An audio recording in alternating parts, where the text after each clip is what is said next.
আসসালামু আলাইকুম। ফারজানা কবির ফ্যামিলিতে আপনাদের স্বাগতম। খাসির কলিজা ভুনা। গরম ভাতের সাথে খাসির কলিজা ভুনা দিয়ে খেতে কিন্তু দারুণ লাগে। আজ এত মজা করে খাসির কলিজা ভুনা করব, একদম স্বাদে গন্ধে মাথা পুরো নষ্টই হয়ে যাবে। চলুন কথা না বাড়িয়ে শুরু করি। বাজার থেকে সম্পূর্ণ ফ্রেশ একটি খাসির কলিজা কিনে নিয়ে চলে এসেছি। এখন এটি থেকে আমি ফ্যাপসার অংশটুকু কেটে আলাদা করে নিব। তারপরে পানি দিয়ে ভালোভাবে ধুয়ে আমি ময়লা অংশগুলো কেটে আলাদা জায়গায় রেখে দিব। আর এই ফ্যাপসাটাকে আমি 2 টুকরো করে নিয়ে গরম পানিতে সেদ্ধ করে নিব। ফ্যাপসা কিন্তু সেদ্ধ করে নিলে পরিষ্কার করতে অনেক সুবিধা হয়। পানি বলক আসলে আমি ফ্যাপসাগুলো উল্টে দিব। এই দেখ, এদিক দিয়ে বৃষ্টি এসে সব কিছু ভিজিয়ে দিয়ে যাচ্ছে।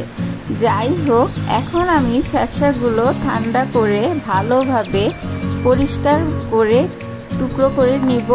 আর এখানে আমি বেশি বড় বড় টুকরো করব না, ছোট ছোট টুকরোই করব, কারণ বেশি বড় টুকরো করলে খাসির একটি ব্যাড স্মেল আসে, তা থেকেই যায়।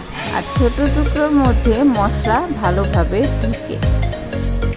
অনেকেই আছেন খাসি বা গরুর কলিজা ক্লিন করতে জানেন না, তারা অবশ্যই আমার এই ভিডিওটি দেখে একটু উপকৃত হবেন। আর মনে রাখবেন, ফ্যাপসা সবসময়ই সেদ্ধ করে নিতে হয়, তাহলে ফ্যাপসার মধ্যে যে একটি ব্যাড স্মেল আসে তা আর হয় না। এখন আমি চলে যাব চুলায় তেল গরম দিয়ে তার মধ্যে দিয়ে দিব তেজপাতা ফোড়ন, পেঁয়াজ কুচি দিয়ে দিব। পেঁয়াজ কুচি দিয়ে ভালোভাবে নেড়ে চেড়ে পেঁয়াজ কুচিগুলো যখন হালকা নরম হয়ে আসবে, তখন আমি তার মধ্যে দিয়ে দিব লবণ দিয়ে একটুখানি ভেজে নিব। তারপর আমি আদা রসুন বাটা অল্প একটু পানি দিয়ে গুলে দিয়ে দিব, দিয়ে ভালোভাবে ভেজে নেব যাতে আদা রসুনের গন্ধটি চলে যায়। আদা রসুনগুলো ভাজা হয়ে আসলে আমি এর মধ্যে হলুদের গুঁড়ো, ধনিয়ার গুঁড়ো, মরিচের গুঁড়ো দিয়ে ভালোভাবে একটু নেড়ে নিব। তারপর আমি এর মধ্যে দিব গরম মশলার গুঁড়ো। এটি আমি বাজারে প্যাকেটজাত গরম মশলার গুঁড়ো ব্যবহার করেছি। এখন এই গরম মশলার গুঁড়োর বাটিটি ধুয়ে একটু পানি দিয়ে দিব যাতে মশলাগুলো পুড়ে না যায়।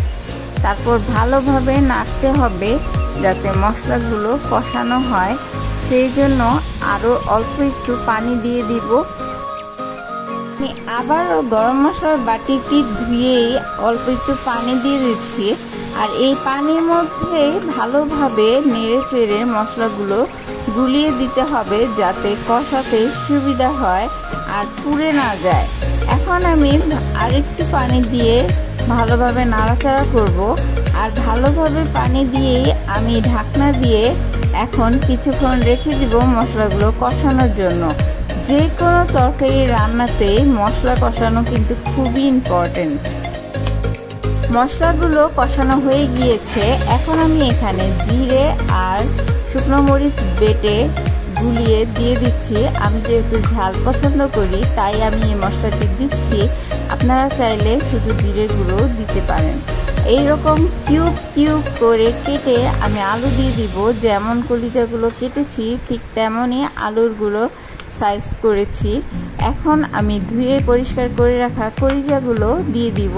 এর মধ্যে দিয়ে ভালোভাবে মশলার সাথে নেড়ে চেড়ে একদম মিক্স করে ঢাকনা দিয়ে ঢেকে দিব কিছুক্ষণের জন্য। আমি কিন্তু এই পর্যায়েও কোনো রকম পানি দিচ্ছি না এই কলিজার মধ্যে, কারণ একটু পরেই দেখতে পারবেন কলিজা থেকে ভালো পরিমাণেই পানি উঠে এসেছে। এখন ঢাকনা তুলে দেখি কি অবস্থা। খুব ভালোই কালার এসেছে, দারুণ একটি কালার। আর পানি দেখুন, পানি কিন্তু উঠে এসেছে কলিজা থেকে।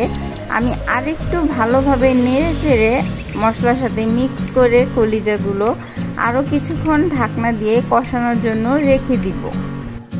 কিছুক্ষণ পর ঢাকনা তুলে যখন দেখব উপরে তেল ভেসে উঠেছে তখন বুঝতে হবে খাসির কলিজাগুলো কষানো হয়ে গিয়েছে।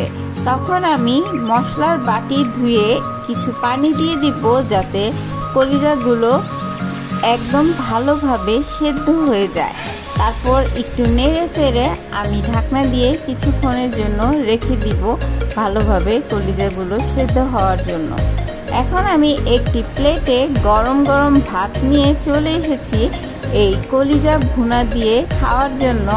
কলিজার ভুনার কালারটা কিন্তু অসাধারণ হয়েছে, দেখুন একদমই কিন্তু খুবই লোভনীয় হয়েছে এই কলিজা ভুনাটি।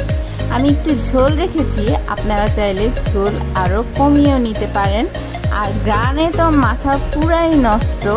ব্যাস, আমার কলিজা ভুনা রেডি। এতক্ষণ সাথে থাকার জন্য ধন্যবাদ।